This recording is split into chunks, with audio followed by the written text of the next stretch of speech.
여러분 안녕하십니까? 위클리 서울입니다. 159명의 사망자를 냈던 이태원 참사가 오는 29일이면 일주기를 맞습니다. 사랑하는 가족을 떠나보낸 유족들은 진상규명과 책임자 처벌을 외치며 지난 1년을 보냈지만 세상은 바뀐 게 없습니다. 1년 전의 슬픔을 그대로 아는 채 살아가고 있는 유가족들을 만나봤습니다. 김호 기자입니다. 참사 이후 추모의 성지가 된 이태원역 1번 출구. 사고 직후 출구 주변을 가득 메웠던 국화꽃과 메모지들은 자취를 감춘 채 일상의 모습으로 돌아갔습니다. 참사가 발생한 인근 골목. 벽에는 아직 희생자를 기리는 메모지가 가득합니다. 골목 여기저기는 기억과 안전의 길을 만들기 위한 작업이 한창입니다. 지난해 10월 29일 밤 바로 이곳에서는 159명의 시민들이 안타깝게 목숨을 잃었습니다. 아비 귀환이었던 현장은 보시는 것처럼 이렇게 잘 정돈돼 일상으로 돌아갔지만 가족을 잃은 유족들은 슬픔을 간직한 채 여전히 고통의 나날을 보내고 있습니다. 이태원 참사로 딸을 잃은 이정민 씨. 유가족 협의회 위원장으로 바쁜 일정을 보내고 있지만 시간이 날 때마다 시청 앞 분향소를 찾습니다. 애교 많고 착한 딸로 아빠에겐 둘도 없는 소중한 자식이었지만 이제는 사진으로밖에 만날 수 없습니다. 육아협의 어떤 활동을 위해서 움직일 때는 막 시간들이 너무 바쁘고 움직이니까 아무 생각을 못 하고 있다가 혼자 있는 시간이 딱 되어지면 너무 많은 생각이 들고 그립고 그래서 많이 울기도 하고 그렇게 하고 있습니다. 참사로 아들을 잃은 김호경 씨. 지금도 아들 방에 불을 켜둔 채 잠이 듭니다. 아침에 일어나 방에서 새어나오는 불빛을 보면 아들이 있을 것만 같기 때문입니다. 방 안에 불빛이 비쳐나오면은 의연이가 있는 것 같아서. 근데 5시 55분이 돼도 제가 깨워줄 아들이 없으니까 그때는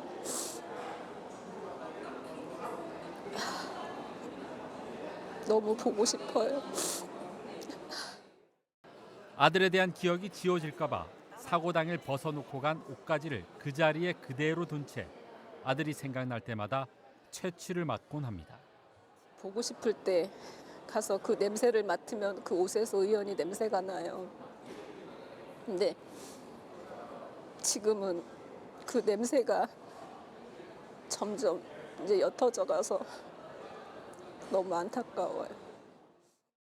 참사가 발생한 지 1년이 지났지만 유족들은 여전히 참사의 아픔에 고통받고 있습니다.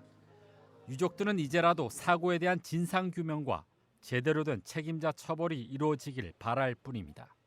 대통령이 진솔한 사과가 필요하고요. 두 번째는 그 직에 있는 사람들이 그 잘못을 깊이 반성하고 자기들이 잘못한 부분에 책임을 지고 그 직을 내려놓고 나오기를 바라고 있고요. 이 특별법을 통과시켜서 이 특별법 통해서 조사기구가 이루어져서 그 조사위가 제대로 된 조사를 할 수 있게끔 하는 것이 저희 바람입니다. 여당 국회의원들도 다 자식이 있잖아요. 그 자식 저희를 정치로 보지 마시고 그냥 자식을 키우는 엄마 아빠의 입장으로 보시면 그날의 진실을 밝혀주실 수 있을 거라고 생각해요. 이태원 참사가 발생한 지 어느덧 1년. 하지만 유족들의 아픔의 시계는 아직도 1년 전 참사 직후에 그대로 머물러 있습니다. 헬로티비 뉴스 김호입니다.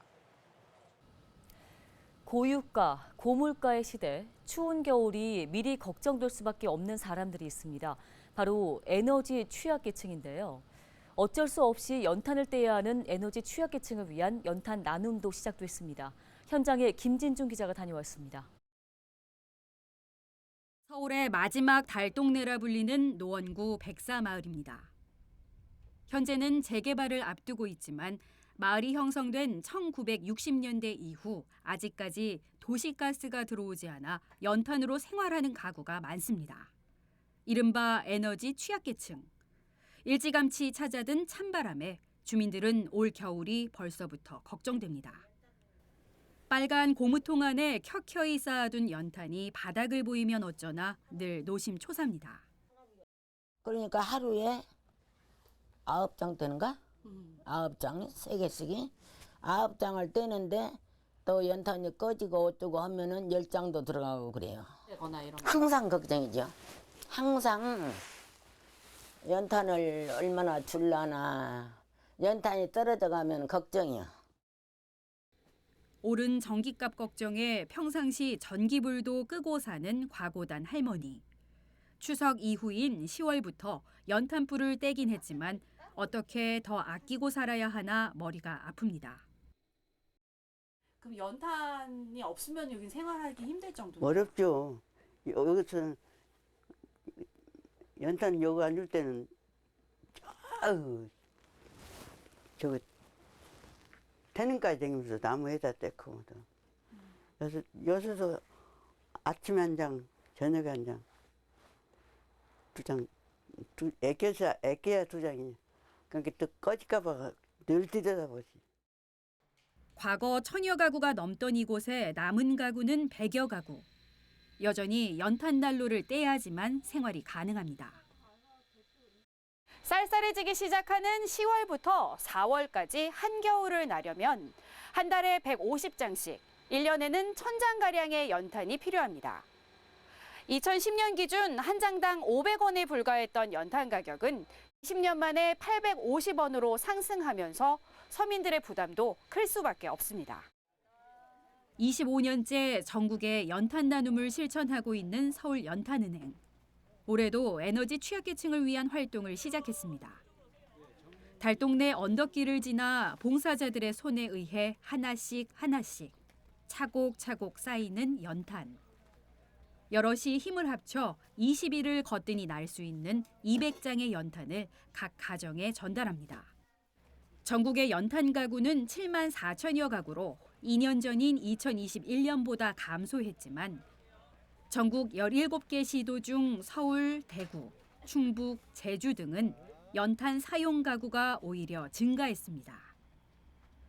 경제적 고통을 호소하는 월 소득 30만 원 미만의 노인 가구가 대부분입니다. 공공요금이 인상이 되고 또 유가가 계속 오르다 보니까 비싼 기름을 뗄 수가 없어서 결국에는 자구책으로 연탄을 찾는, 그래서 연탄으로 겨울을 날 수밖에 없는 에너지 취약계층이 늘어나다 보니까 서울 지역은 연탄 가구가 늘어났습니다. 연탄은행은 올겨울 전국의 저소득층에 연탄 300만 장 지원을 목표로 하고 있습니다. 하지만 코로나 시기 이전과 비교해 후원 기부는 감소하고 있습니다.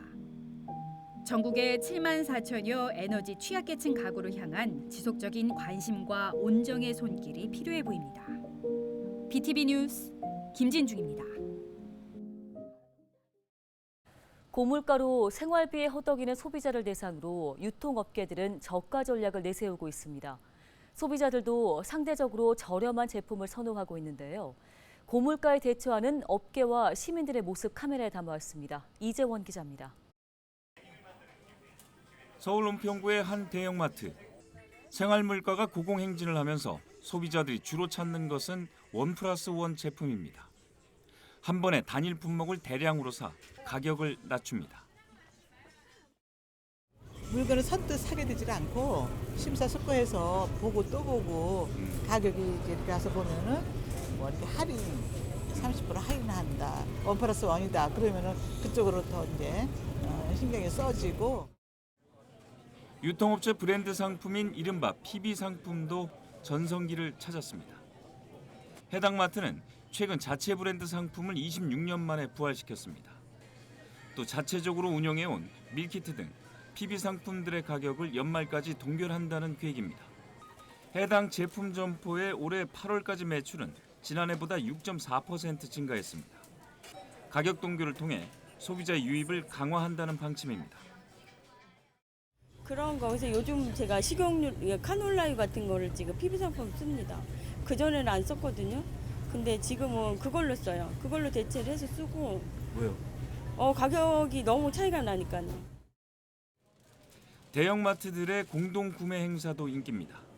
이 마트는 앱을 통해 공동구매를 한 상품이 주문량을 달성하면 최대 70% 할인된 가격으로 구매할 수 있도록 하고 있습니다. 홈플러스는 온라인 사전 예약제를 도입해 고객의 가격이나 체감 효과를 높였습니다. 롯데마트는 같은 계열사 유통업체의 공동 조달을 통해 일반 상품과 비교해 최대 50% 가격을 낮춰 제공합니다. 서민들의 소비 성향도 달라졌습니다. 대표적인 불황 음식인 라면과 소주의 매출이 눈에 띄게 늘었습니다. 실제 국내 라면 매출 1위인 농심은 올해 상반기 1조 6,979억 원의 매출을 기록했습니다. 이는 지난해보다 13.8% 늘어난 수치입니다. 주류 가운데 가장 저렴한 주종인 소주를 찾는 사람도 많아졌습니다. 예전에는 좀 세계 맥주나 맥주 위주로 먹다 보니 그랬는데 요즘엔 그냥 소주. 왜요? 가격도 좀 무시 못하는 것 같고요. 그러니까 도수가 낮으면 많이 먹게 되는 것도 있고, 소주 도수가 있으니까 소주를 찾게 되는 것 같고, 배도 덜 부르는 것 같기도 하고. 고물가 속 더 싸고 대용량 제품을 선호하는 소비자를 잡기 위한 다양한 마케팅이 이어지고 있습니다. BTV 뉴스 이재원입니다.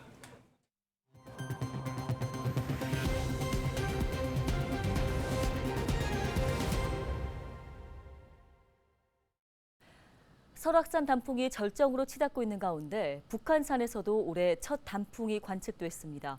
서울 도심공원에서는 단풍보다 먼저 찾아온 억새축제가 한창인데요. 손성혜 기자가 소식 전해드립니다. 도심 한가운데 광활한 억새밭이 펼쳐졌습니다. 쾌청한 하늘은 바다가 되고 억새는 파도가 돼 은빛 물결을 일으킵니다. 시민들은 가을에 풍덩 빠졌습니다. 지방에 큰 억새 산에 간 것처럼 이렇게 누리니까 너무 좋고 오늘 날씨가 좋으니까 은빛으로 막 쫙 펼쳐지니까 이런 장관이 있나 하고서는 참 잘 왔다는 생각이 들어요. 바람이 불 때마다 춤을 추는 억새에 웃음이 절로 납니다. 그 세월 따라서 계절을 느끼는 행복감이 큰 것 같아요. 시민들은 가을 정취에 취한 듯 억새 따라 걷고 그림 같은 풍경을 사진에 담습니다. 끝없이 펼쳐진 억새밭을 보고 있자니 어린 시절이 떠오릅니다. 한번 둘러보니까 아주 좋구만요. 옛날 고향 생각나죠. 어릴 때 고향이 이런 데서 자랐잖아요. 북한산 한옥마을에도 가을이 내려앉았습니다. 아름드리 느티나무 잎이 노랗게 물들었습니다. 아침 기온이 5도 이하로 떨어지면 단풍이 물들기 시작합니다. 지난 17일 북한산에서도 첫 단풍이 관측됐습니다. 9월달 기온과 습도에 따라 그 단풍의 어떤 그 아름다운 모습이 달라지게 됩니다. 올해는 강수량이 충분했고 오히려 비가 너무 많이 올 정도였기 때문에 단풍의 색깔은 비교적 좋은 해로 기록이 될 것 같습니다. 서울에서 단풍이 절정으로 치닫는 시기는 10월 말에서 11월 초. 일렁이는 은빛 억새에 울긋불긋 가을이 물들고 있습니다. 헬로티비 뉴스 손성혜입니다. 겨울 짝짓기철을 앞두고 야생 멧돼지의 먹이 활동이 늘어나면서 활동 반경 역시 넓어지고 있습니다. 이 때문에 산이나 경작지, 도심에서도 야생 멧돼지 출몰이 잦아지는 추세인데요.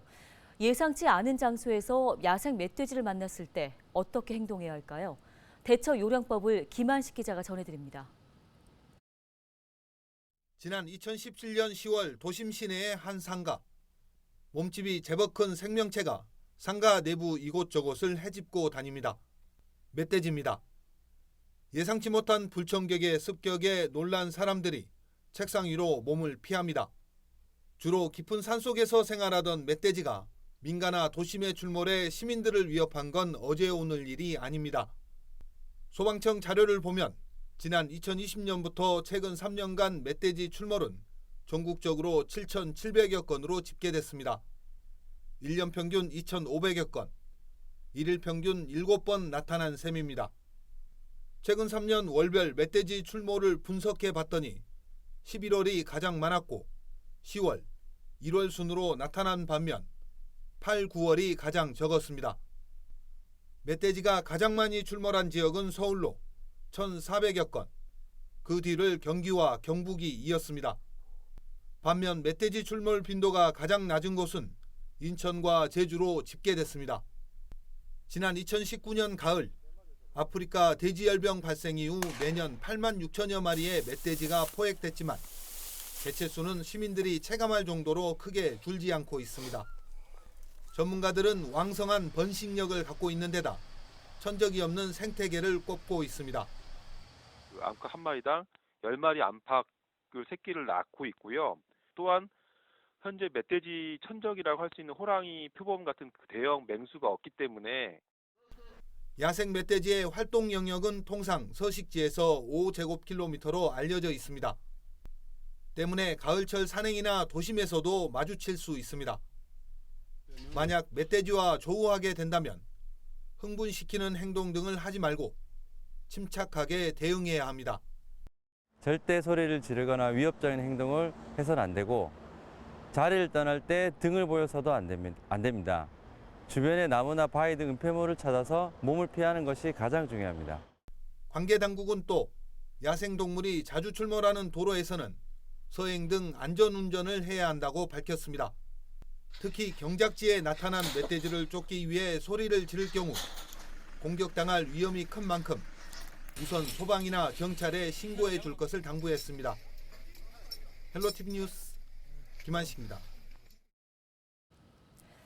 현직 양천구 의원이 선거구민에 대한 기부 행위로 검찰에 고발됐습니다.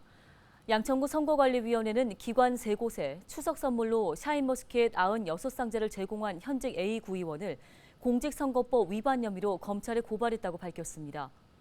A 구의원은 지난달 추석을 앞두고 자신의 선거구 안에 있는 기관 2곳과 선거구민과 연고가 있는 기관 1곳에 샤인머스켓 96상자 172만 8천 원어치를 제공한 혐의를 받고 있습니다.